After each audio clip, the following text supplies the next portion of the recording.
Well, hello everybody. Hopefully you're well. Here we go again on another live chat. Thanks to everybody that is here, and I just want to let you know that if you want to do one of those super chats, you can. It's a pay to play. Come on, let's call it what it is. You hit the little dollar thing and type away, and then I'll get your question read at the very top. Sound like a deal? Also, a couple of other things. I'd love for you to subscribe to the channel. I'm sure most of the people watching this in the live segment are subscribers. You got notification.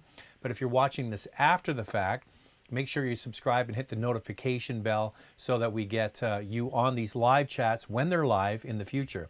What else is going on? Man, haircut.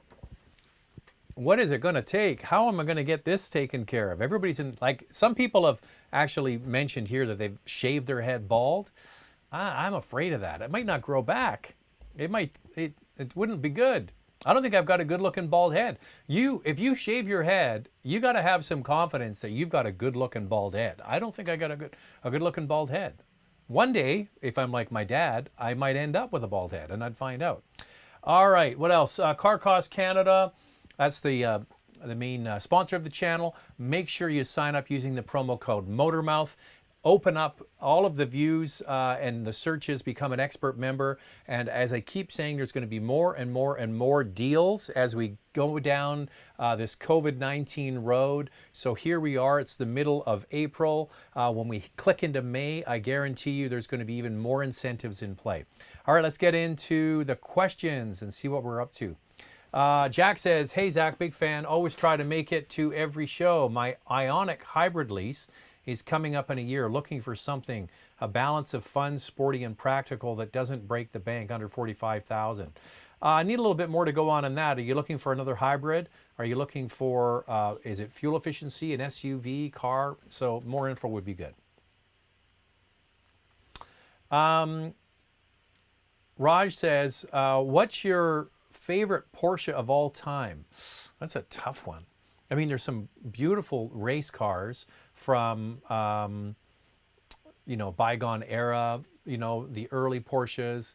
But I would say the favorite one I've driven is quite simple. That is the 911 GT3 Touring. I just absolutely love that car. Every single thing about it.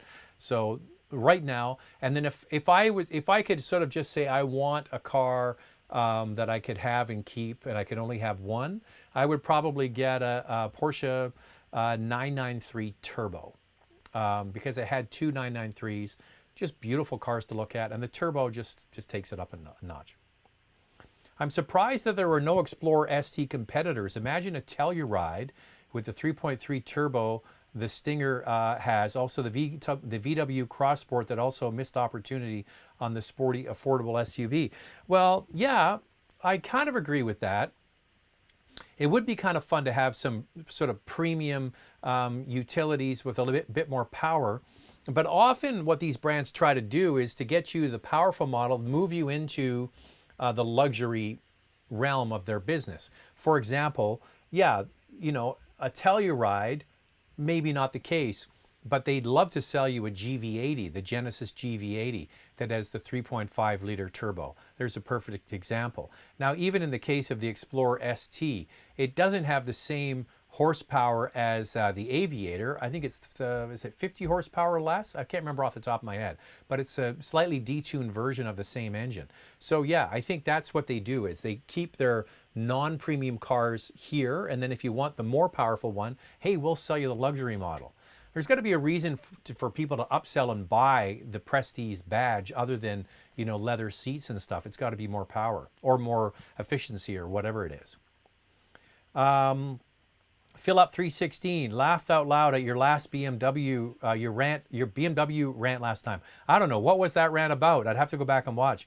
Does car cost work for used cars? Deals for used cars as well due to COVID-19? No, Car Cost Canada is for new cars. So when you sign up for Car Cost Canada, you get what the name basically says. The cost of the car, what the dealer paid for the car, which is very, very powerful. If, say, the car's on the lot for 30 and the dealer paid 27.3, then that's powerful information. Also, any incentives or rebates or special secret things that are baked into incentives that you're not aware of, those are available to you on Car Cost Canada. So that's for new products. Now, there is a train of thought with the economic hardship that's being felt by most during this. I mean, I saw a statistic recently, and they did an animation of the Great Recession, which was 10 years ago, just over 10 years ago. And then the dot-com bubble, then the early 90s recession, all the way back to the Depression of the 1930s. There are more people unemployed today by a vast number than there ever was during those downturns. So I don't think, unfortunately, that we're going to bounce back from this very quickly. They talk about a V-shaped recovery, so you go down in the crapper really fast with the economy, but then it rebounds sharply. I don't see that. I think it's going to be either a U-shaped recovery or an L-shaped recovery. I'm more in the position of an L-shaped recovery. So down really fast and then just sort of bumping along the bottom for a while. I mean, when there's so many people losing businesses, restaurants, small business, there was the Restaurant Association in Canada thought 1/3 of all of the restaurants would go bankrupt. Now that's somebody's life. That's somebody's life savings. That's a family history. Maybe you're a 3-generation Greek restaurant and then it's gone. I mean, it's just terrible. So I think that, getting to the answer to your question, there's a theory that people will start looking to use cars as an affordable option. So I don't think there's going to be great deals on used cars, on new cars. Sorry. There will be great deals on new cars. There will probably not be big discounts on used cars because more people are going to be looking for them. Eric chimes in here. Hey, Zach from Georgetown, Ontario. Hope your family is well.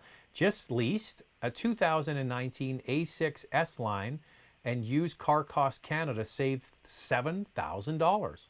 Nice. And Eric saved so much money, he did the super chat and got his remark read right away. So you can do the same thing. I'm glad to hear that, Eric. And I think that's great advice for everybody. You know, Car Cost Canada is a service. They sponsor the channel. But I tell people all the time, it's easy for me to get behind this because if you're shopping for a car, the more information you can get, the better. And here's the thing, not only about this channel, please tell your friends who have not subscribed to subscribe. And also tell your friends and family who are in the market for a car, maybe not today, maybe not tomorrow, but maybe 6 months from now, a year from now. If they're going to shop, sign up for Car Cost Canada because it will save them money. And you, my friend, will get a better birthday present. All right. You were absolutely correct about the Mazda 3. It is too small and claustrophobic. Tight interiors is an issue in all their cars. The CX-9 looks massive on the outside, but it's relatively tight.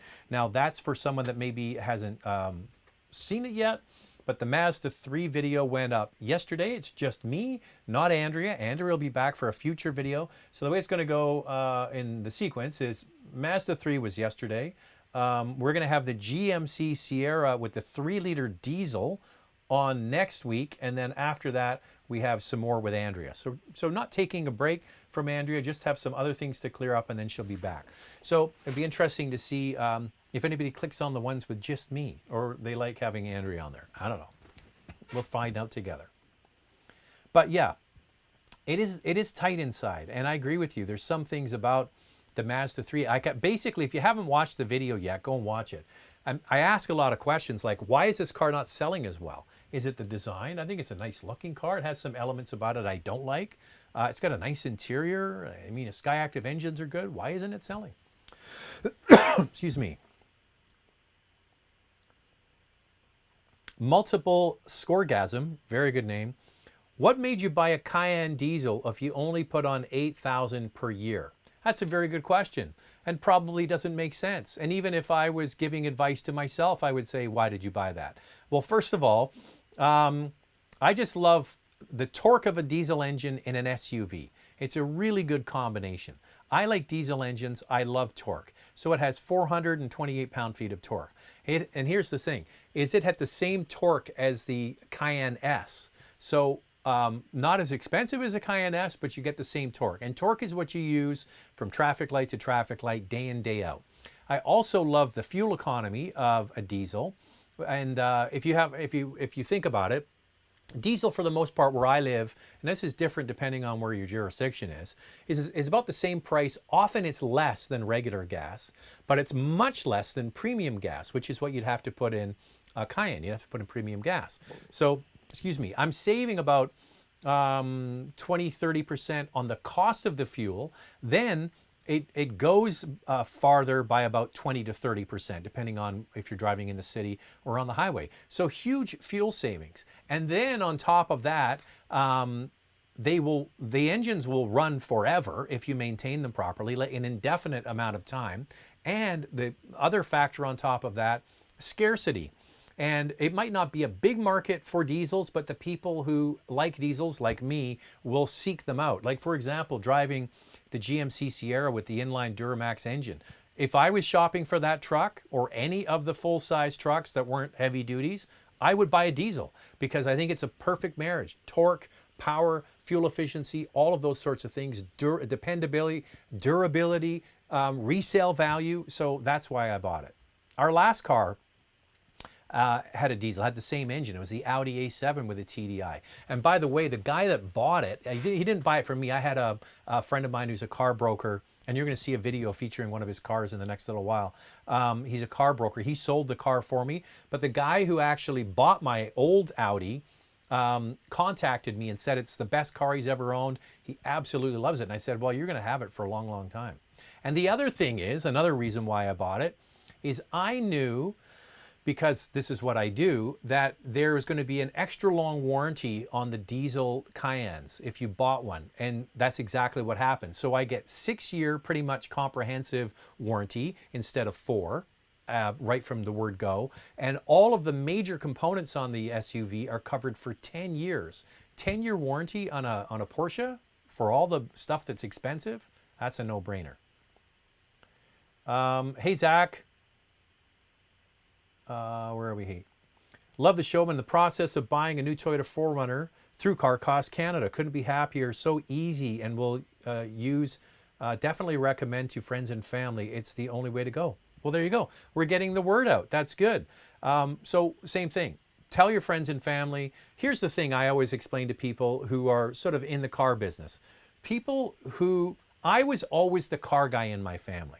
You know, my aunt was looking at a car, my dad was looking at a car. I was always the guy that read all the magazines. I knew more about cars, even when I was a kid, than the average person did, right? I was the car enthusiast in the family. And you, if you're watching this, are probably the car enthusiast in your family. And I'm an influencer. People watch me and ask for my advice and watch my reviews before they buy a car. Well, you too are influencers. You influence your cousins, your aunts, your uncles, your parents, your grandparents. They want to buy a car and you go, I don't know about that one. Maybe consider this one. Well, the same thing is true with Car Cost Canada. If you're an automotive influencer because you consume a lot of automotive content, then you can then pass that information on to your friends and family, and they will benefit from it. And once again, you'll get a better Christmas and birthday gift, okay? Hey, Zach, thinking of getting a luxury SUV. What are your thoughts on the 2020 Acura RDX? Which one would you choose between X3 or an RDX? I like the RDX a lot. Now, it hasn't been without its warts. They've had a few issues with it initially. There have been recalls around it. Now, here we are into the next model year, and I think that, and I'll stand behind it again, it offers the most bang for the buck in terms of a premium SUV. You've got the 10-speed automatic, you've got just under 300 horsepower, you've got a stylish vehicle, you've got the super handling all-wheel drive, you've got an interior that's certainly upmarket. Now, there is some controversy around the touchpad infotainment screen, but yeah, you get used to that. Now, the X3, on the other hand, is just an evolution of what they've always done so well with that crossover, and it's the best one yet. It is a great handling car and is, in my opinion, probably the more dynamic vehicle to drive, but like I said, the RDX is about getting the most content for your dollar. So try them both and see which one you like. There's still a question mark around the reliability of the new RDX. There have been some issues and recalls and things, so just know that going in.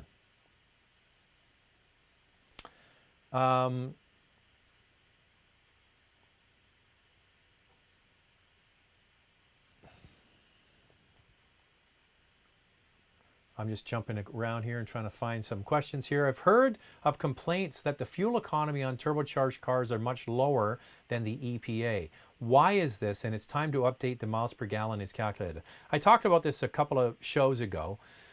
We used to have a 2-cycle test, city and highway. Never really stretched the means of the car that much. The car was only on the dyno for a short period of time. It never went above speeds of, I think, 97 kilometers an hour, which isn't even realistic. They added 3 more tests.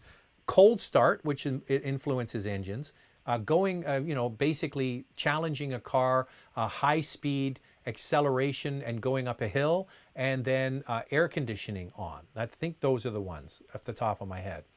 So this is a more realistic, basically, test for getting fuel economy.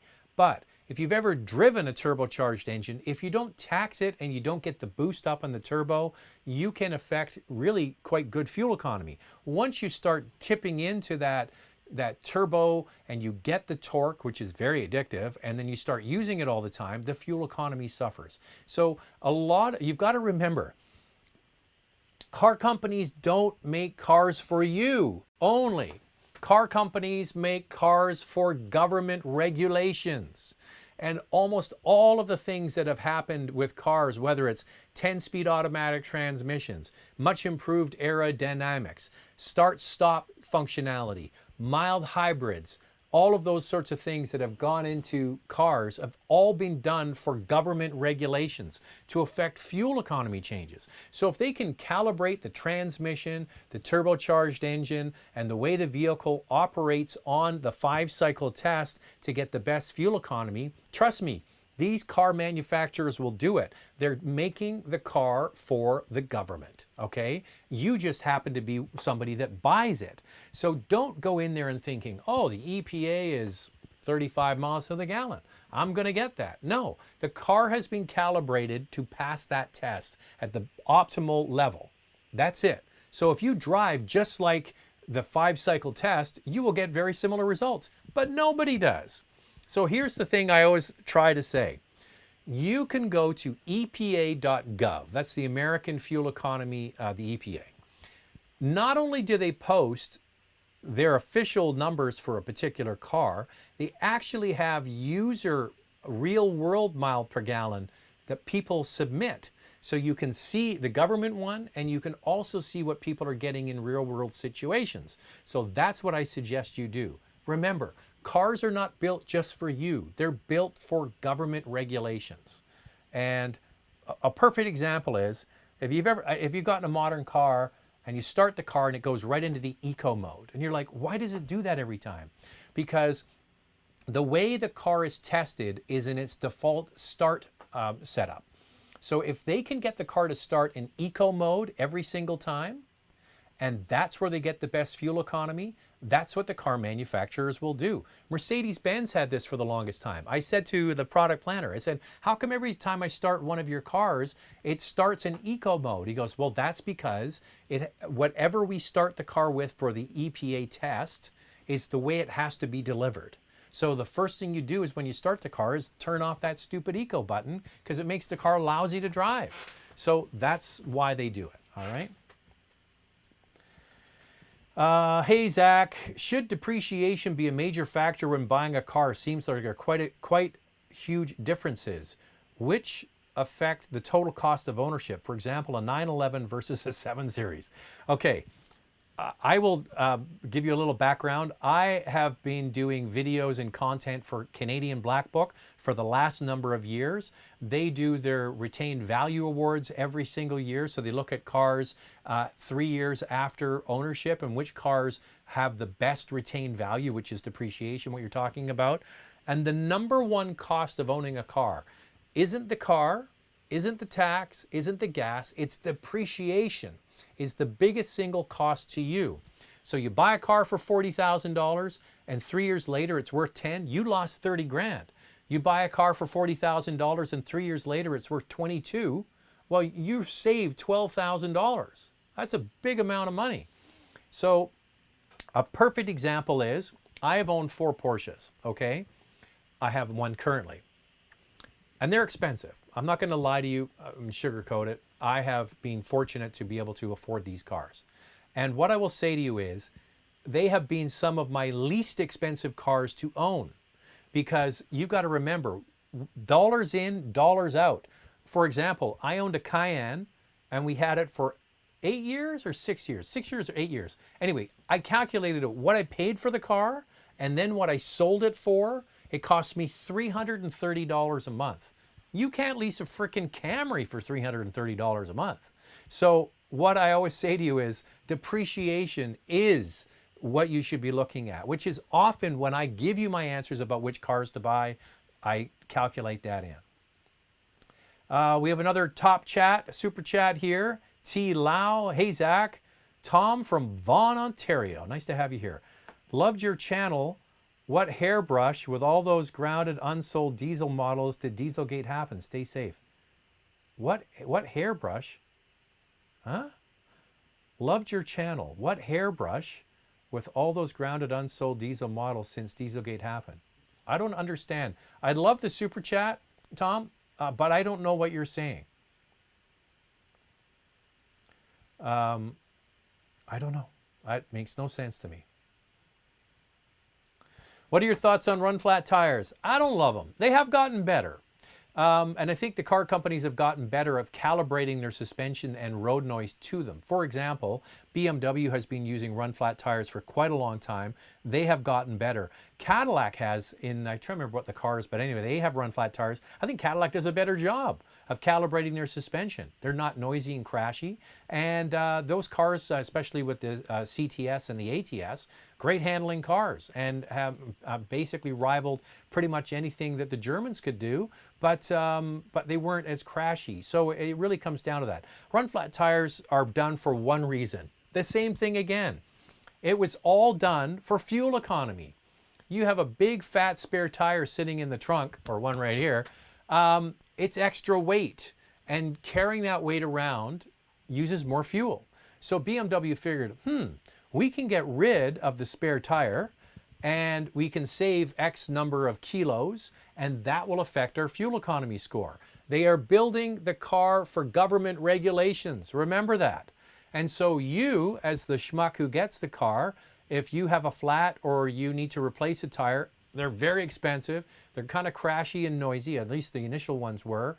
And if you have 2 sets of tires, like winter tires, often people don't want to buy 2 sets of run flats. So yeah, it's not the best situation, unfortunately.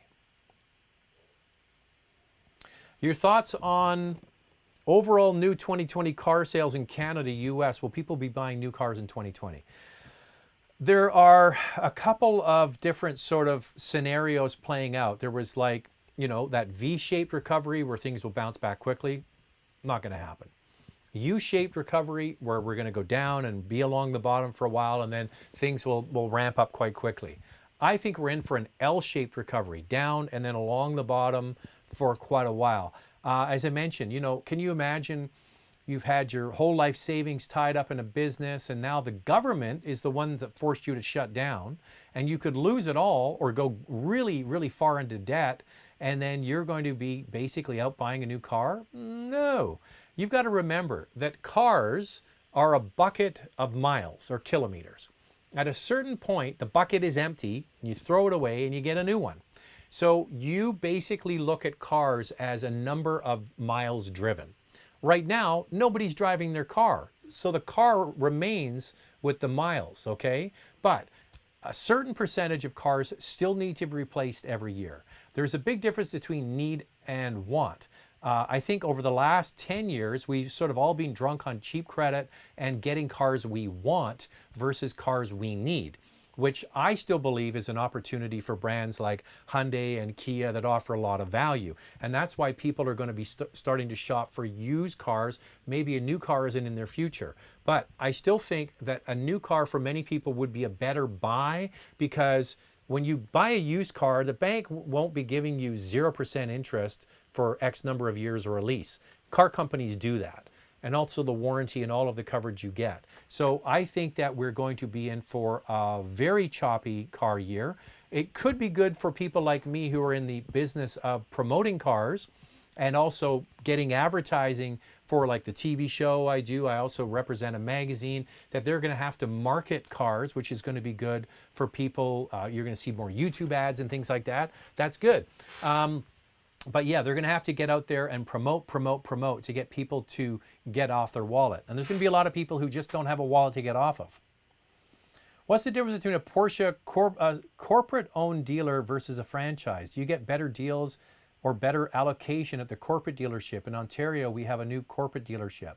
I don't really know if there's much of a difference, and I didn't know that Porsche even had corporate stores. From what I understand, they've all been, for the most part, privately owned or owned by dealer groups. So that's news to me. I'll have to ask them next time I speak to them. But we had the same thing with Mercedes-Benz. A lot of the dealerships in Canada were owned by Mercedes-Benz Canada, and they sold a lot of them off, or almost all of them off, and now they're all owned by dealer groups again. Typically, allocation for vehicles for dealerships is done based on previous sales. So if you're a top performing store, you will get more of the juicy cars that the dealers really want to get. And you see that. Dealers that have access to more GT cars, so those really hard to get cars, they can get them. So I think that's the main difference, is that you're going to get access to maybe some of those rarer cars. But you've got to know that for the most part, they're almost always sold before they even arrive. And it's like Ferrari. I mean, you just don't go and get the top Ferrari. You have to have been a multiple Ferrari owner in order to get your name even considered for the future. And it's the same with a lot of prestige brands, and it's the same for Porsche. You're not going to go in there and say, I want to get a GT3 RS. And they're going to go, sure, Zach, just sign here and drive it away. No, they have a long list of people who have been loyal to the brand. They've bought many cars. They've bought their wife many cars. Their aunts and uncles have maybe bought cars there. They have been a good consumer at that store. They're going to get first crack at the car. That's how it works. Do you think COVID will be a boon for car sales, since once the restrictions are lifted and people don't want to get on public transit system? Yeah, I think that there is a case for that, and I've heard that as well, that people aren't going to want to crowd onto subways and all that kind of stuff. But if they don't have money, you know what? They're going to probably have to get on the bus and the subway. I mean, you really have to have a job and the ability to pay for the car and the parking and the insurance and all that kind of stuff. If you weren't in the position to do that before, I don't think that with the economy the way it is, there's going to be a lot of people in the position to do it after. So yeah, I think there'll be a lot of people who would like to get a car. There probably will be a percentage, but I don't think it's going to be a big percentage. I think what's going to happen is people are going to go back onto transit, but they're going to be much more wary of their surroundings. They're going to clean their hands all the time. Maybe they'll wear gloves, they'll have a mask. It's going to be a different world after this until a vaccine comes through. Hello from San Antonio, Texas. Hello back. Love San Antonio, the Riverwalk, beautiful city. I was watching a news program about a restaurant owner in San Antonio. If you've never been to San Antonio, it's where the Alamo is, and they have this beautiful Riverwalk that goes right through the middle of the city, and it's lined with restaurants and bars, and is a wonderful experience if you've never been. And I'm sure all those places are shut. They're trying to do takeout, but yeah, really real hardship there. But Jose, I hope you're well in San Antonio. Been there many times. I was there for a Porsche Cayenne launch. I was there recently. Oh, we go to Hotel Emma. We were there for a Nissan launch and some others. A beautiful hotel, Hotel Emma, beautiful, great bar. Another Mercedes-Benz event. Manveer, what do you think of the refreshed Audi Q7 2020 model? Well, it's a pretty light refresh. It's mostly the infotainment screen. Other than that, there's not much to it. But it's a great product that just keeps on giving. And you know, as the GLE and the X5 have added a third row of seats, you know, the Q7 was always there with the third row, and it's always kind of been designed to have that. I would say probably the closer competitor to that is the XC90 from Volvo. Yeah, there's nothing wrong with the Q7. Sam B, hello from Montreal. I'm looking to buy a Mazda 3 2020 or a Volkswagen Golf 2020. I'm doing mostly city driving or traffic driving. What would you consider is better? Well, they're both great cars. It's interesting. If you haven't watched the Mazda 3 video that went yesterday, there's a, you know, I asked the question, why are sales down? And people piled on. You can read the comments, boom, boom, boom, boom, one after the other, and people are piling on. I didn't think they would be that animated about it, but it certainly feels like people have a lot to say.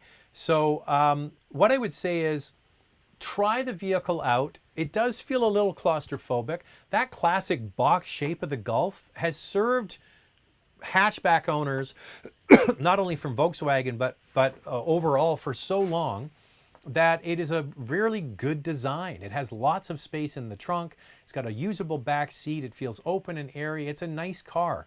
There's no wrong answer here. Go and try them out. One has a 2-liter or a 2.5 liter, and the Golf is only available with the 1.4 just now, unless you get a GTI. And if you can afford a GTI, well, that's a pretty good choice, if you ask me.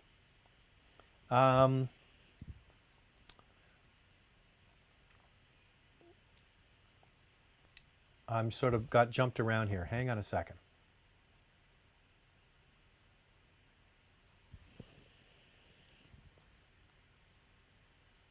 Hey, Zach, hair looks better than ever.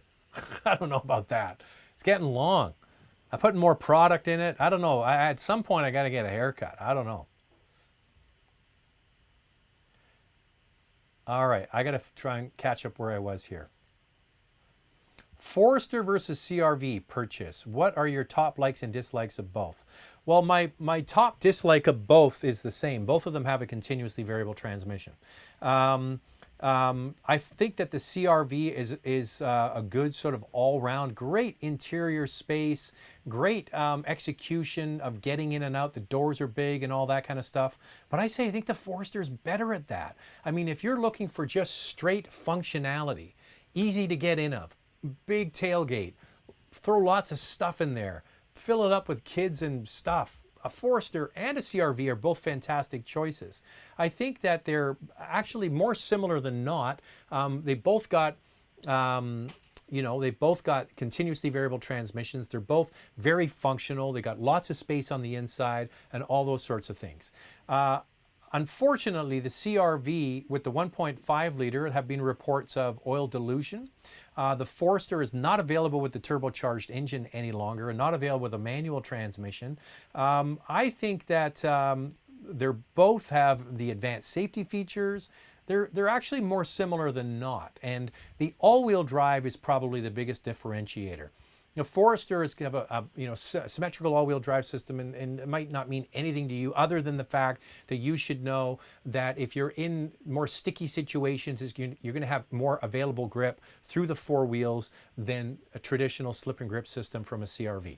But they're both fine. Try them both out and see which one you like. And often it comes down, when you have two vehicles like this and you start getting down and they're so close, what it often comes down to is who's giving you the better deal. How much is it going to cost you per month? That can be often the big tiebreaker. Graham Fletcher gets so excited about the 18 to 120 passing time. Do enough people drive on two-lane roads anymore? It's a valid thing to know, actually, because that sort of mid-range power and high-end horsepower is something that you use if you do have to pass a truck or something like that. And it's a valid thing to know. And sometimes vehicles are great in the city, great mid-range torque, and then you get them out on the highway and they got no passing power. So I think it's a valid thing to know. Sean says, hey, Zach, longtime follower, watched driving TV since the beginning. Now that you have a couple of shows with Motoring TV, what are the differences you've noticed with the new show crew. Thanks, Sean from Halifax. Well, to be honest with you, we're really early into the first shows with Motoring TV. If you're not aware, I hosted a TV show in Canada here on one network called Driving TV for 17 years. And Motoring TV, I've just moved over to be one of the hosts with the aforementioned Graham Fletcher just a moment ago. But I was sort of the main host on Motoring TV. I was the writer of the show and the executive producer of the show. So I was kind of in charge of helping to put the show together, deciding the segments, writing all the content for the show. So anything Lacey said, I wrote for the most part. All of the segments were kind of produced and helped produced by me. At Motoring TV, I'm just the host. I'm just a hired gun to go in there and host a segment. So that's the biggest difference. And I am not shooting with a crew when I'm here in Vancouver. That's another big difference. Ivan from New West. Hey, Ivan. I just bought a new Civic with Car Cost Canada, saved $3 signs. Well done. Once again, get that information out to your friends. Hey, Zach from Montreal. My boyfriend and I love your channel. Naomi, thank you for watching. Naomi, I have to say, there's mostly dudes in here. So I'm glad to see we have some estrogen on the channel as well and that you're here. Hey, Zach, what do you think of the entry-level German cars as the A3, A4, 3 Series are more expensive in maintenance than their Japanese counterparts, or is it just a perception? Love your show. I would say it's not always the case. I think there can be some Japanese cars that are not as reliable. And German cars can be reliable, and it often comes down to individual models. I would say the cars that you've chosen, the A3 is going to have a very similar reliability to the Golf. The A4 is one of my favorites. It's just a good all-rounder, and I would suggest that you look at the 2 Series. The 2 Series from BMW in that family is the best car that they sell, in my opinion. The bang for buck and fun to drive and the size and all of that kind of stuff. If it was between an A3 and a 2 Series, I would take the 2 Series. If it's between an A4 and just a 4-cylinder turbo 3 Series, I'd go A4. But yeah, sometimes the only way for you to know what it's like to own a German car is to finally take the plunge and to get one. And I always say for people who have never owned a German car before, lease a German car. Take that pressure off yourself of knowing that you can walk away from it after 2 or 3 years and just give the car back. If you hated every minute with it, here's the keys, walk away, go over to a Toyota dealership and get a Camry and be done with it, right? But a perfect example is I had actually somebody who became a Patreon of the channel. There is a Patreon link on the channel as well. And we went back and forth asking some questions, and he had never owned a German car for all the reasons you just mentioned. But he has, I'm trying to remember what it is, and it might actually be an A3. And he said after 100,000 miles, not kilometers, he had zero trouble with it.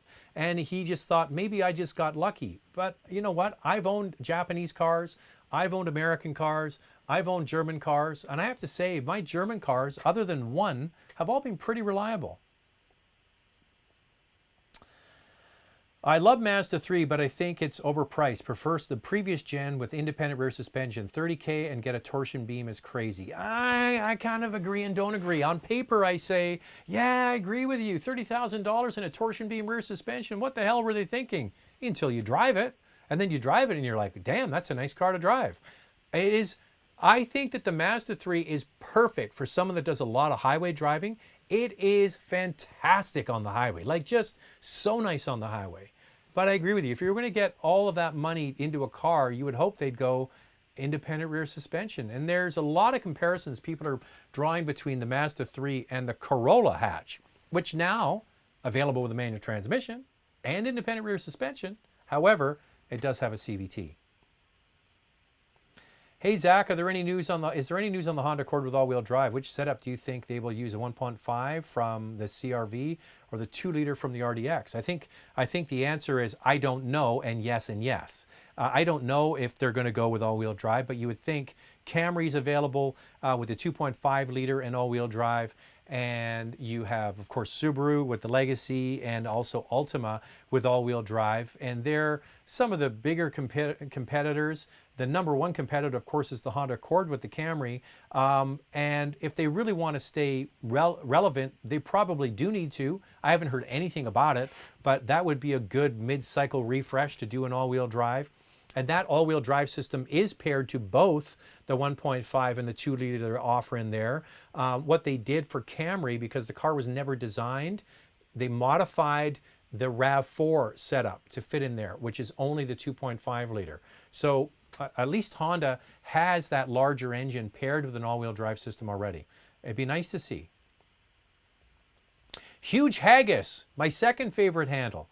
We haven't had DJ Pleasure Seeking Missile on in a while, but DJ Pleasure Seeking Missile is number one. Huge Haggis is number two. I worked at the Lexus plant in Ontario, and one thing that catches my eye is the dash clock. Would you consider doing a show on some of your favorite dash analog clocks?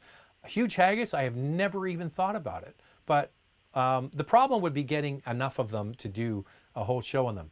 I love the analog clock in the 911s, the old 911s. You had the 5 gauges across with the big tack in the middle, and then they had a quartz. It was actually a quartz clock in the dash. I love that in the old 911. I have the Sport Chrono package on my Cayenne with the clock in the middle of the dash. I think it's the ugliest thing about the car. I hate that. When they started doing that with the Porsche and sticking that big clock in the middle of the dash, it's like a big wart there. I just want to knock it off. But yeah, I can see with the Lexus, you get that nice looking Bentley. Bentley has nice clocks. Do you have information on how quickly gas-powered cars will become obsolete? Should I buy a new gas car or wait a few years for new technology? Oh my God, this is a long answer. Gas cars are not going away anytime soon. And anybody tells you that gas-powered cars are going to disappear in the next 10 years, they don't know what they're talking about. Okay? Gasoline-powered cars are here for quite a long time. 98% of all vehicles sold today are internal combustion engines. We are not replacing 98% of all internal combustion engines with electric or hydrogen in the next 10 years. It is not going to happen. We will have increased electric vehicle sales, no question about it. We are between 1.5% and 2% roughly in North America of electric vehicle sales after huge rebates, like throwing money at these cars. Buy this car and you get thousands and thousands and thousands of dollars off. At some point that is going to end, and these things have to stand alone. And in all jurisdictions where they've gotten rid of rebates, sales they go like this. Electric vehicle sales in the United States were going up, and then all of a sudden the sales started to drop down. What's the main reason? Well, Tesla wasn't qualifying for the big rebate anymore. And so I would suggest that you are very safe to buy a gasoline-powered car today and drive it for a long time, because when I talk about 1.5% of new vehicle sales are electric, that doesn't come into how many cars are on the road, because more cars are old than new, okay? Here's a perfect example.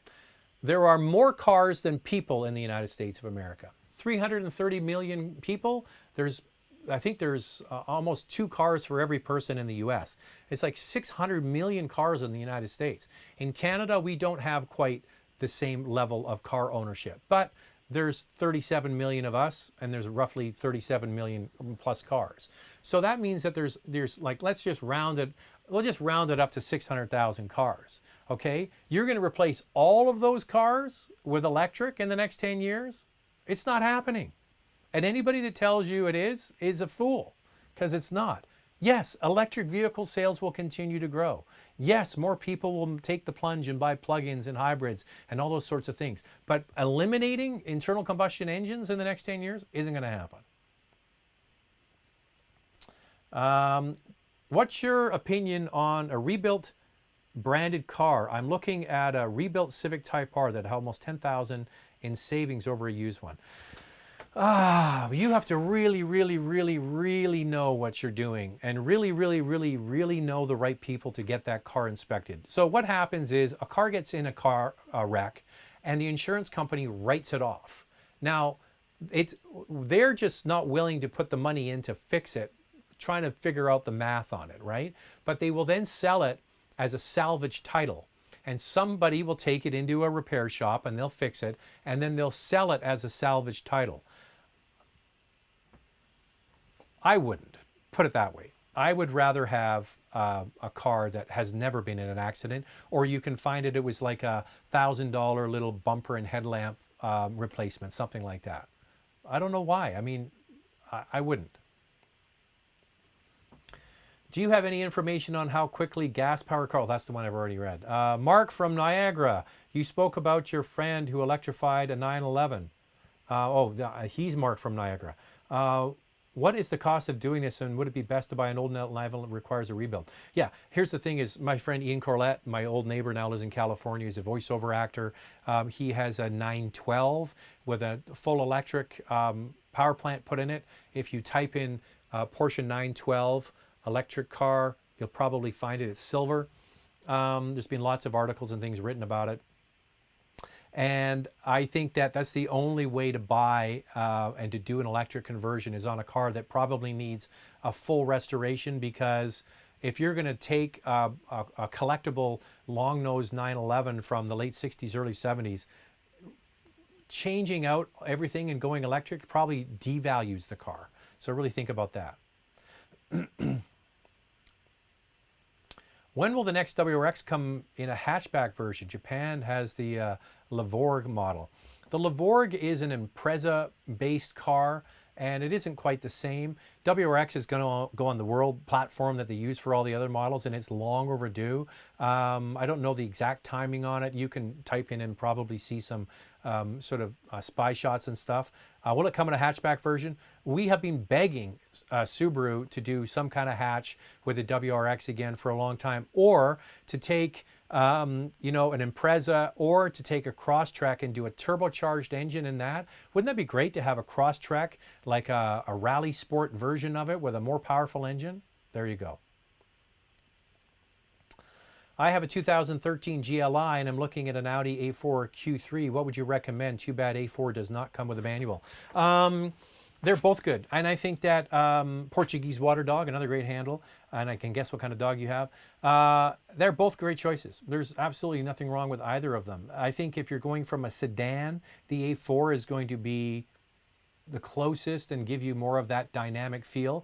But the new Q3, I had a picture of it here last time. The new Q3 is fantastic. So basically what you're getting with the new Q3 is the short wheelbase Tiguan we don't get in North America, that is sold in Europe, made into an Audi with the GTI engine in it. And it's a nice package. So try them both out. CTEC Productions. Hey, Zach, how does Car Cost Canada work with brands like BMW, Mercedes, Porsche when they have so many packages and options? Thanks.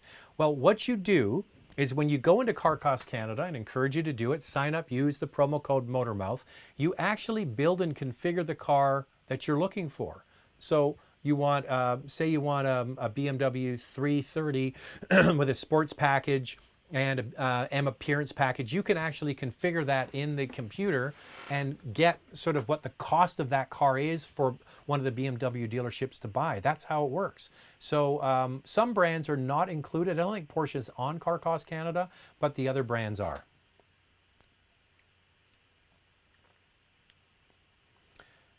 Which do you prefer personally, a Q5 or an Acura RDX? I like the Q5. Are there largest deals to be had on used cars versus new cars? Dealers pay wholesale for a trade and then list it for way more than they paid. Yeah, there's a couple of factors in that. It's not just as simple as we bought the car for 10 and we're retailing it for 15. It doesn't always work like that. Often the cars, when you go to a used car lot, the cars look really good. There has to be some refurbishment in there. The cars often will go through the shop. They'll redo brakes. They'll maybe put new tires. They'll detail the outside and the inside. They make it look like a new penny. They polish it up and sell it to you. And there's a cost associated with doing that. Now remember, it's dealer cost. They're not paying paying retail for all of those services because they use them often. But yeah, there's a cost associated with that. And then if the car goes on the lot as a certified pre-owned, there's a cost to have it certified. And often, because you're buying extra warranty, you're getting extra warranty with that. So there is a cost to that. Now, knowing that, which is where you can go on to CanadianBlackBook.com and say you're looking for, we'll just pick a car, a 2015 Honda Civic, okay? You can go on to Canadian Black Book and you can type in 2015 Honda Civic and you will see what the wholesale price is for the car and then the average retail. And you'll know kind of the difference between what they paid for the car and what they're retailing the car for. It's the same kind of thing as Car Cost Canada. What they paid for the car and what they're retailing the car for. That gives you some bargaining power. So say they bought the car for 10 and they're retailing it for 15, you can go in there. Now don't be too cheeky, they've got to make some money. Keep the lights on, the salesman's got to make a living in the whole thing. And they've maybe done all those things to the car, but go in there and start working on a bid that you think is reasonable. Is a 2020 BMW M550 now with 526 horsepower the overall best comfy, powerful, and sporty luxury car, maybe better than the 750? Well, I'm not a big fan of the 750 because it got too big. I mean, the 5 Series is a big car, and you're right. That 550 is not the poor man's M5. You still got to have a lot of money to buy one or lease one, but that might be the smarter choice because the M5 is, even as fast as it is, after I've driven it, it becomes a little bit passé after a while. It's just a fast car, but the M550 is hell fast and you didn't pay all that money. And if you're just using it to cruise to work and back and be on the phone doing conference calls, why spend all the money other than having the M badge on it? Yeah, and I prefer it over the 750. Regarding fuel economy, 2017 340i X-Drive is comparable to an A4 sedan in my use. Mixed city highway, about 10 liters per 100K. I can get 7 on the highway in the 340. You know what? This is absolutely true. You're talking about the B58 engine. My colleague Brian Chow, who has Everyday Reviews, the channel, he had a 335 and he had 2 X3s with that same engine in there, and he would rave about the fuel economy he would get. So just think about that, 300 horsepower, 300 pound-feet of torque, which is underrated. It probably has way more than that, and you're getting great fuel economy. I agree with you, that's a great engine. Touch screen or rotary knob? I like me the rotary knob. Can't keep my hands off my knob. Always replace run flats with non-run flats. Not always the case. I have 15,000. Should I finance a I have $15,000. Should I finance a 25K 2016 Audi Q3 with 15,000 down payment, or should I pay full for a 15,000 Civic? I don't know your financial kin. Like, are you going to have a job in 6 months with the economy the way it is? Are you sure you're going to have a job in 6 months with the economy the way it is? Maybe take the money and sit on it for a while and wait it out and see what happens. And then maybe you'll start to get some really good deals on Car Cost Canada. I don't know. I think that I don't know what you do. I mean, if you've got a very secure job, there are going to be some great deals on cars. What's your 3-car dream garage? I would love to have a 911 GT3 Touring. That's my fun sports car. I would love a pickup truck, I would love a diesel pickup truck. I think that'd be pretty cool. And a family utility. What would that be? Probably a Cayenne turbo. But yeah, that would be pretty cool. What are the advantages, disadvantages of dual clutch transmission over a regular automatic transmission? Okay, so how it works with a dual clutch is you have 2 clutch packs, okay? And what happens is when you're in first gear, this clutch is engaged. Second gear is already preloaded, ready to go, and this clutch is ready to engage. When it changes gears, this clutch engages second gear already, and then this clutch is getting ready for third gear. And then when it gets ready to go to third gear, this clutch engages, and it goes back and forth like that. That's how a dual clutch works. But they're really like a manual transmission clutch pack, but electronically operated, okay? Now, because you've got always one engaged and one disengaged, the switch from one to the other is lightning quick. Okay, so in a performance application, you will not be able to change from one gear to the next as quickly as a dual clutch. Just can't do it. Now, as I mentioned, it's a manual transmission electronically controlled. The disadvantage is in slow bumper-to-bumper traffic or in reversing situations, parallel parking like that, the computer has to apply and disconnect the clutch just like you would with a manual transmission. So instead of doing it by yourself, it's automatically controlled. Now that can make it herky-jerky, right? So on and off the throttle at slow speeds, it can be a little bit unsatisfying. And also, it's not the smoothest always in every situation. Sometimes it can be a little bit confused. The good thing is, regular torque converter automatic transmissions, Mercedes-Benz has been using them for a lot of years. They're 7-speed. They never really went the dual clutch route, where BMW did, Porsche did, and a whole bunch of Audi did, and Mercedes kind of stuck with the torque converter 7-speed for a long, long time.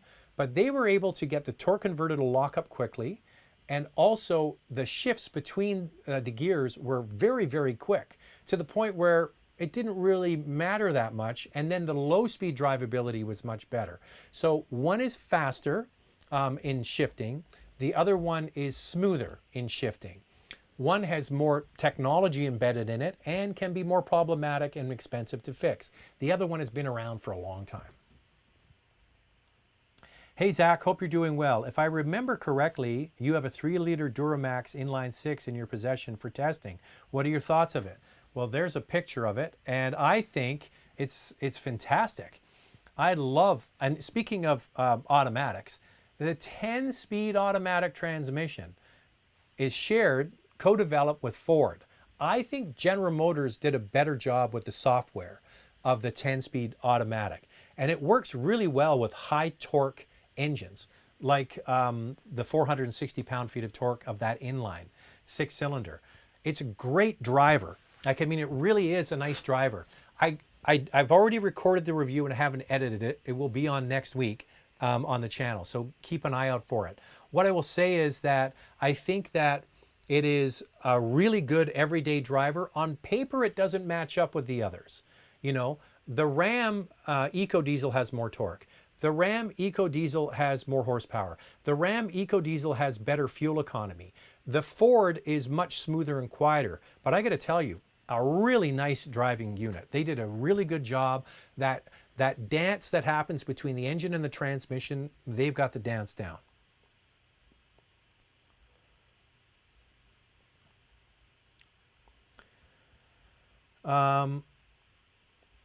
What are your thoughts on the Lexus LC500? I think it's one of the best looking cars out there today. Would you pick one up over a BMW 8 Series? Both are supposed to be GT cars. I liked it. I didn't love it. I didn't. I mean, all of my colleagues went crazy over the LC. They just like, it's, and now I do have it as my screensaver when this live show starts. I did take a picture of it and used it for that. I used it more for the picture than because of the car. I don't like the back of it. I think it looks a little pinched. I love the front of it. I love the side. The back, the straight on view of the back, I don't know, there's something about it. And it is a GT car. It's not a performance car. It's a great touring car. And if that's what you're looking for, here's the answer. Buy a Lexus, drive the Lexus, don't spend much maintaining the Lexus, and then sell the Lexus for a lot of your money to get it back. If you like the car, have at it. Would you pick it over an 8 Series? Yes, because of the reliability factor and the resale value. The Lexus LC500 will be a car that you can just drive and not worry about it. That's what's great about Lexus. Hey Zach, for the last few weeks there have been half-second lag from what comes out of your mouth to what we hear. You might want to check your mic. Now, I check this every single time before I go live, and then I have other people that say there is no lag. So I'm not sure what I can do. I have checked. I did check before we went live.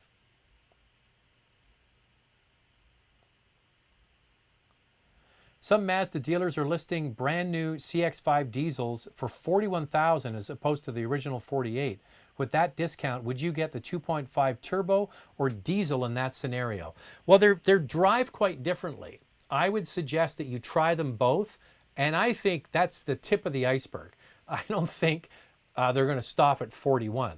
Now, the other thing you should look for is like real low interest rate if you're going to buy or lease the car, and you probably get pretty close to zero in the next couple of months. And what else can you do? Extra money off. And then here's the other thing is, I don't often talk about this. So any discount you're seeing, so they've dropped the price by $7,000 off that diesel version. Don't be afraid to ask the dealer for an additional discount. So that's coming from Mazda Canada, okay? So ask the dealer.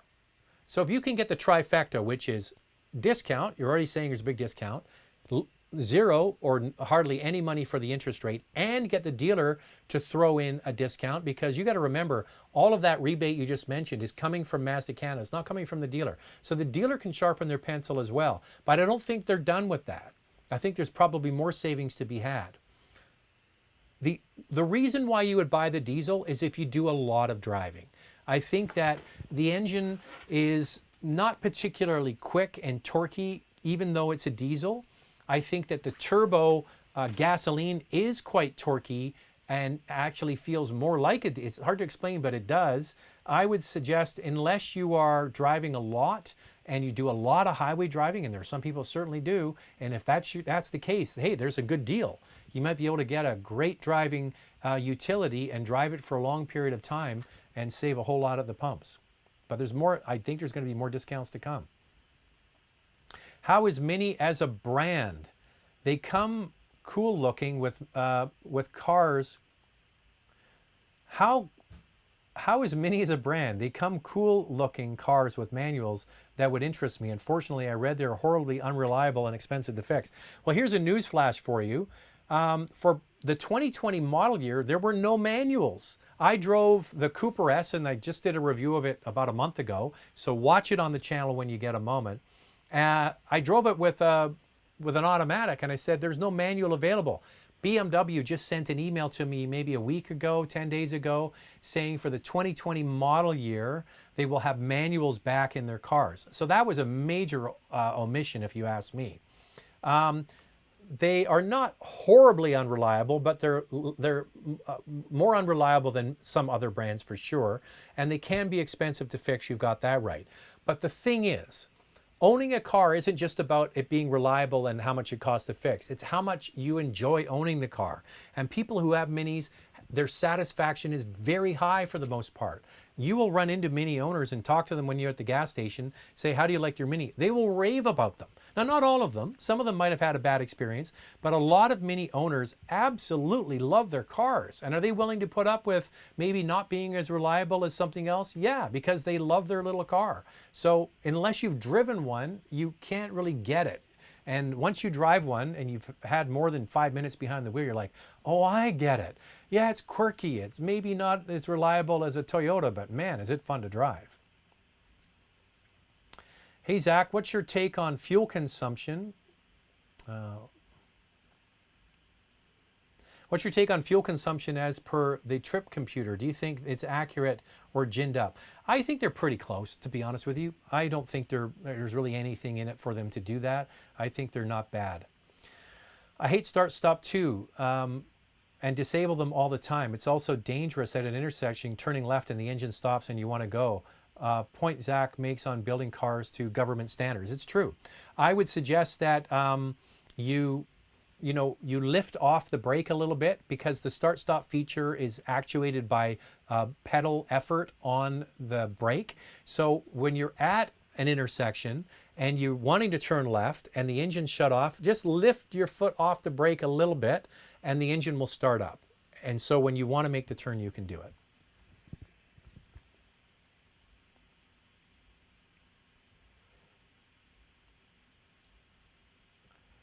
Mike Gurr. Hey, Mike Gurr's here. Mike Gurr, the former contributor to the channel. Mike, I hope you're doing well. Mike is now married. I'm not sure. I haven't spoken to Mike in a while. I hope his business is doing okay. Kensington Brewery in Kensington Market in Toronto. And Mike is, a contributor for a year or so on the channel. Did a lot of good work, and people miss him. So Mike, if you ever want to come back and do videos for the channel, you're more than welcome. Mike Gurr says, deep vehicle discounts and other incentives in Ontario right now. We're finalizing a deal for a Sprinter van and the deals have never been better. That's good to know. But to get the real deals, like the real sweet deals, sign up for Car Cost Canada. But Mike knows that. Callie Roberts, hey Zach, I work for a Dodge dealership in Edmonton and sales have not really slowed down. Last week was pretty busy for sales. Almost all sold were Rams. That is the one bright spot in the auto market right now, is that we are seeing full-size pickup trucks sales are really quite strong. And that's probably a great indication in the Edmonton market, which is a huge pickup truck market. And Ram is coming on strong. I mean, you maybe don't know, but it was F-150 and then the Chevy trucks, and Ram was third. Now Ram's moved into second place, and a great truck. I love the new Rams. Hey, we got a super chat here. Thoughts on Acura RDX A-Spec, nice vehicle, or a Volvo XC40? Looking for the difference with the cost of maintenance and resale value. Okay. For resale value, what, Richard, I suggest you do is you go to something like Canadian Black Book or Kelly Blue Book if you're calling from the, if you're messaging in here from the United States. And they will give you projected forecasts, okay? And another way that you can actually find this out is get in touch with the business office at the dealership and ask them, what is a 4-year lease on a RDX A-Spec, and what is a 4-year lease on an XC40? And say, what is the residual value, okay? They will know exactly what you're talking about, and these are the kinds of answers they will give you. They will say the residual value on an A-Spec is 50%, and the Volvo, they might come back and say it's 55%. So that shows you that the Volvo maybe has a better resale value, okay? So that's how you can find out, because these car companies, and when they lease a car, they lean on guides like Canadian Black Book and Kelly Blue Book, and also there's ALG and other guides that help them decide the lease values after 3 or 4 years. You've ever wondered how when you lease a car, they know what it's going to be worth? They have people that do that all day long. So ask the dealership, what is the residual value after the 4 years? I'm not saying for you to lease it. I'm just saying ask this question. What's the residual value after 4 years? It might be, say, for the RDX, it's 50%. And then for the Volvo, it's 55%. That shows you that the Volvo's retaining more value. I'm pulling these numbers out of my ass. I don't know, but that's one way to find out. For cost of maintenance and resale value, the resale value I've already talked to you about. For cost of maintenance, I think it's probably going to be pretty close. Volvo and Acura have not been at the top of quality scores, so I think it's probably pretty much a push at this point. Okay, hope that helps. And thanks for the super chat. Where are we here? Got to go back. Somebody was mentioning about Tom's question about the hairbrush. He said it was an autocorrect problem, so I apologize for that. Only 25 likes. Come on, 192 watching. Actually, there's 550 watching right now. Hit the likes, people. Hit those likes. Smash that like button. That's from Sean. I appreciate that. And also getting people to subscribe. If you're watching now and you haven't subscribed, hit the subscribe button. Hit the bell notification, and we will get more people watching these in the future. Hey Zach, does Lexus NX use older gen hybrid than the new RAV4? Which one has better handling? When will the new NX be coming? Car and Driver says Harrier is coming. Car and Driver says Harrier is coming, but Harrier has not been confirmed, I don't believe, for the North American market. As to which hybrid system it uses, I do believe it's the older system. Yeah, you're right, because they just came out with the RAV. When it comes to handling, better handling, I think you need to get out and drive them both. The original NX was way too soft for my liking. They did address it with the facelift and improve the handling of it, but it's going to be much more muted and refined and not nearly as sharp. So, and then of course you have that sportier model with the Toyota RAV4. I think it comes down to drive them both and see which one you like. When it comes to hybrid technology and which one do they have, is they're both going to be efficient. But get out there and try them both.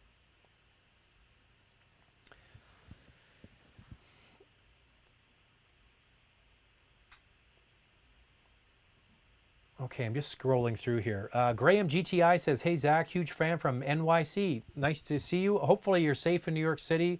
I love New York City. I was supposed to be there a week or so ago for the New York Auto Show, and it's all locked down, and just horrible what's happening there. Any thoughts on ownership of a CPO'd 328 diesel X drive for daily commuting, 90 miles daily round trip for work?" I think it would be a great choice. I think that, yeah, and the other thing is, there's not going to be many around. You're going to have a car that most people don't drive. And diesels, BMW diesels are very good and have some of the most power of their competitive set. So I suggest you try it, see if you like it, if you can live with the power delivery and the sound, because it does take a little while to get used to driving a diesel. But when you kind of get used to that intoxicating torque, it's kind of hard to give up. But I think, you know, that's quite a long commute. You're doing almost 100 miles a day. You're going to see some good fuel savings and a car that will deliver. So give it a shot and see what you like.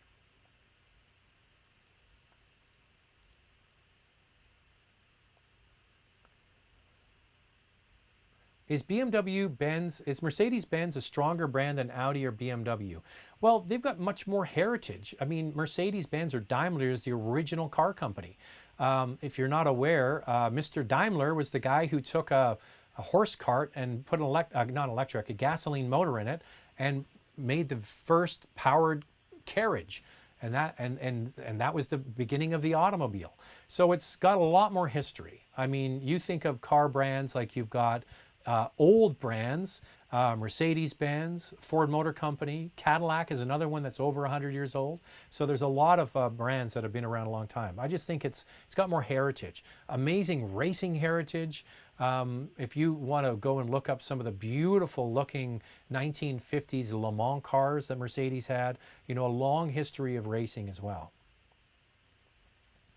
The GTI is the standard for fun, practical small car. What are the alternatives? An Elantra or an Elantra GT N-Line, any others? Any comparable wagons or small SUVs? I would say that the Elantra or the Elantra GT N-Line is a great car. It isn't the same as a GTI. I have done a video on this car and I actually talk about it in the review. So go back and watch it and have a look for yourself and see what I thought about it. It doesn't have the same feel as the GTI. The GTI is more polished, like they've just been working, like polishing it over these years. But there's no shame in owning the GT N-Line. It's a cheaper alternative. It just delivers it differently. Now, small SUVs, I would say that the Audi Q3 is a really good alternative. It's going to feel like an SUV. It's never going to be as nimble as driving a GTI, but it has the same engine. It's built on the same MQB platform, and it is brand new, just came out. So give a chance to the Q3. I have driven all of these vehicles, and I have to tell you, the Q3, in my opinion, is the one to beat in its class, and especially because you get the same GTI engine under the hood. Great product.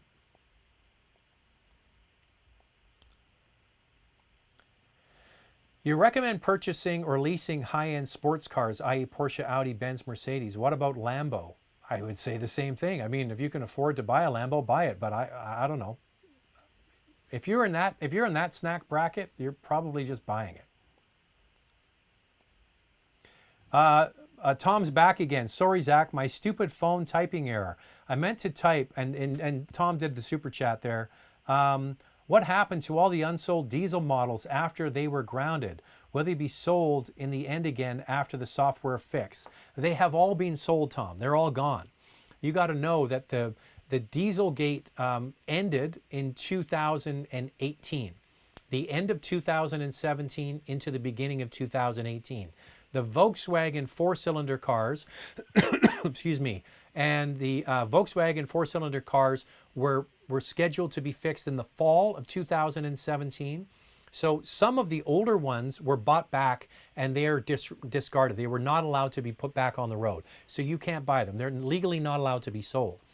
The cars that were able to be fixed were brought in by Volkswagen and they were updated with the new software, and then they were put back on the lot with the brand new ones that were also updated. They have all since been sold. And then as we went along, the 3-liter diesels that affected the Volkswagen Touareg, the Audi Q5, the the A7, the Q7 and others, and then the Porsche Cayenne, they were all updated sort of around the beginning of 2018. They have all been updated and they have all been sold. There are none left. So now you're looking in the used market for a used diesel of those. And, excuse me, from what I'm hearing from dealers, I asked somebody about this. I said, you know, with everybody talking about electric cars, and does anybody even want a diesel? And they said, oh yeah, if you have a nice diesel, there'll be a long line of people that want it. So there you go. Dr. CHH, also on my fourth Porsches, all 911s. Love them. Definitely no substitute. Be safe. Well, aren't you lucky? I'm guessing because you're Dr. CHH, you can afford 911. So well done, sir. Nick R. Hey, Zach. When you buy a new car, is it a given that the dealer will give you winter tires as a throw-in? No, but it's definitely worth asking for. This is what I always say. If you're going to buy a new car, that's when you should get the separate set of winter tires, because they're going to make your non-winter tires last just as long. So say you're keeping the car for 5 years. That's 5 years of the regular tires not being on the car for the months of November, December, January, February, March, for example. So they're not wearing out. So those tires are going to last you a long time. And then your new tires, your winter tires, are also going to last you for several winters as well. Now, if the dealer isn't going to throw them in, there is no such thing as a throw-in. They still have to buy the tires and buy the wheels, get the tire pressure monitoring sensors and put them in there as well. There's a cost to the dealer to do that. But this is what I suggest people do. If you really want to get winter tires and wheels, and I always suggest you get them on separate wheels when the time comes, negotiate that with the dealer. Say to them, I will buy this car, but I want your cost for a separate set of wheels and tires. And it doesn't really cost them anything to do it. They're just going to get the parts brought in through the parts department, and then you will get the wheels and tires. So what's their cost on 4 wheels and tires? Is it $600 versus $1,200 to pay retail for them? So that's how you can negotiate it. So that's what I would do. Is part of the deal of negotiating the new car is to at least get the winter tires and wheels at cost, okay? And see what the cost is from the dealer. Get them to show it to you.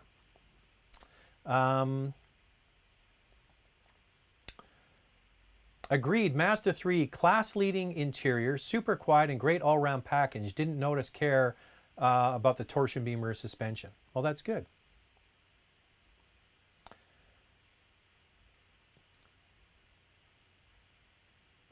Hey, Zach, which luxury SUV would you recommend? Tesla Model X, Jaguar I-Pace, or Audi e-tron? Raul, you ask the same question every week, but I love you for being here, brother. It all comes down to your price. If you can afford a Model X, fill your boots. I think the I-Pace, if it comes to just cost, will be the cheapest because there's always incentives on the I-Pace. The I-Pace isn't selling well.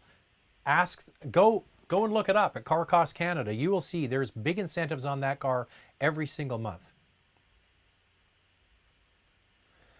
Camilo de Silva, do you think Hyundai will solve the problem with its cars rusting? I don't think they have a big rust problem, to be honest with you. I think you may be looking at older ones. If you look at the quality scores that Hyundai and Kia are getting, their quality scores continue to go up to the very top, like not near the top, right to the very top of quality scores. So I don't think that's really a problem.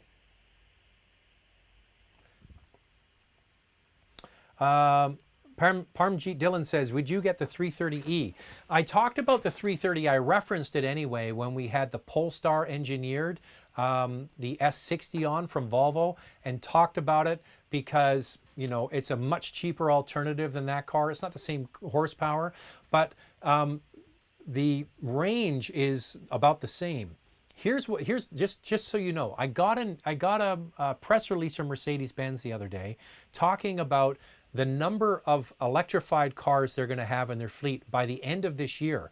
So they are going to have plug-in hybrid in all of their main vehicles by the end of the year. Whether they're going to be in every market at the end of the year, I'm not sure. That's probably for the domestic German market first and then coming to North America. But the range on these is going to be much greater. So it's going to be a really nice halfway part between getting a full electric car and instead of just one of these plugins that only has about 20 miles of range. So their range is going to be much higher. So if you're not in a rush, you might want to wait and see what they're going to have with those cars. Will you review the BMW 2 Series Grand Coupe? I will when it gets here. Hey Jack, what are your thoughts on the BMW i8? Notice you didn't have a review of the car. The prices are dropping on the i8. I think that it is not a car that is going to age very well. I said when I saw it for the very first time, wasn't it in one of those Tom Cruise movies? Actually, it was shot here in Vancouver. And I think the design is too busy and it's not going to age well. Plus, the thing is that people are looking for a future car that's electrified.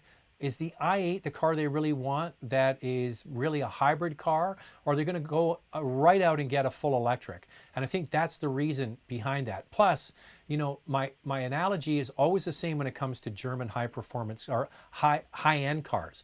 The bigger they are, the harder they fall. So the more expensive the car was new, the faster they depreciate. And the i8 is just in there like every other vehicle. It was very expensive new, so it's going to depreciate faster. You look at a 2 Series BMW, it's going to hold its value much better than a 7 Series. 7 Series goes like this. 2 Series will go down in value and then will sort of plateau off. And it's the same thing about the i8. And I think if you buy one, the depreciation will not end with you, friend. It'll keep on going. Hey, Zach. Hi from Sawasan. Love your Audi and Volkswagen reviews. Awesome. Thank you. Appreciate that.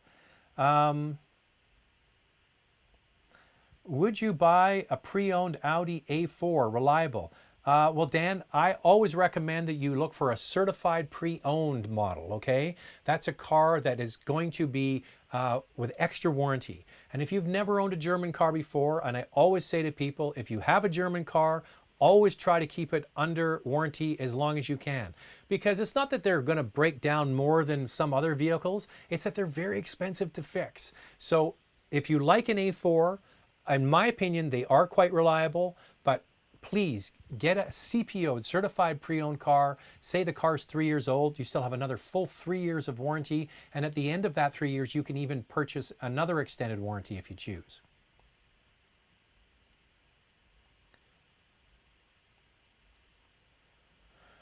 Hey, I just saw this video of people using toothpaste to remove scratches. Well, toothpaste is long been known as, there's abrasive in it, right? That's how it cleans the crap off your teeth and it gets rid of, and that is certainly something that is true.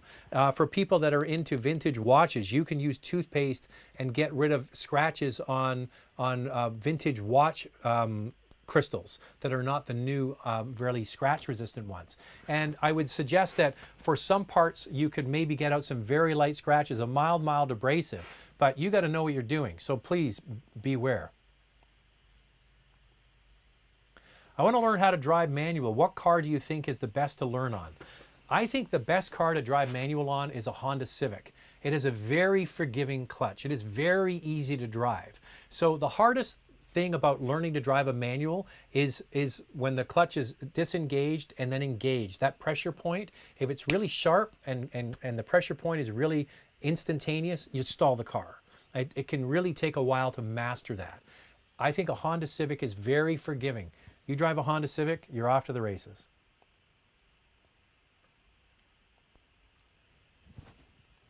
What do you think about Mazda and Toyota joint ventures? Are they for total electric? Well, you've got to know that every car brand has to build cars for government regulations. If you're just joining me now, I talked about it earlier. You have to build cars for the new regulations, for the fuel economy standards, for the zero emissions vehicle mandates that certain jurisdictions have, like California, like Quebec, and here in British Columbia. So in order to meet those emission standards, they're partnering up, and that's really what it's about. And you're going to see hybrids from Mazda and hybrids from Subaru that are really using Toyota hybrid technology, because they're all partnered together. That's why you have FCA partnering up with Peugeot in order to share those costs across different brands. Best four-seat convertible. I think that if you're looking for out-and-out space, I think that the 4 Series is quite roomy. And I think that the A5 is quite roomy. And one of the reasons for the A5 is it uses a regular soft top. It's not a retractable hard top, and it saves more space in the trunk. And it's quite roomy in the back seat. But I'm not sure what you mean by best four-seater. You worry me with your coughing. I don't have COVID. I have acid reflux. So when I start talking a lot, I get that in my throat and I need to clear it. It's nothing more than that. Is a BMW 128 convertible a good, reliable Bimmer 2011 with 75,000 miles? Well, Dan, you really need to do your homework on this car. The 1 Series is a fantastic car. It has amazing resale value and has been a very reliable car for BMW. But you're now at a car that is 9 years old with 75,000 miles on it. You're getting into the minefield of repairs. So please get the vehicle inspected by somebody that really knows BMWs and can point out the things that could potentially cost you a lot of money. It is a great car, but it's also a car that can eat up your wallet pretty quickly. So I often say, buy the car that you can afford to buy. The best a car you can afford to buy is what I should say. My camera's light is flashing, telling me that my battery is running low, which means I have to go. And we've gone almost an hour and a half this time. So thank you very much. We hit a new record, 762 viewers on here right now. If you're new to the channel and this was suggested to you, please hit the like and, more importantly, the subscribe and notification. We're going to be doing more of these live chats through these COVID-19 weeks. So please, if you're on now, make sure you hit the subscribe button, and we'll see you back here again on Tuesday and Thursday. My battery's flashing. I got to go. And I got to go eat. Enjoy the rest of your weekend. Seems like an endless weekend. Take care, everybody. We'll talk to you soon.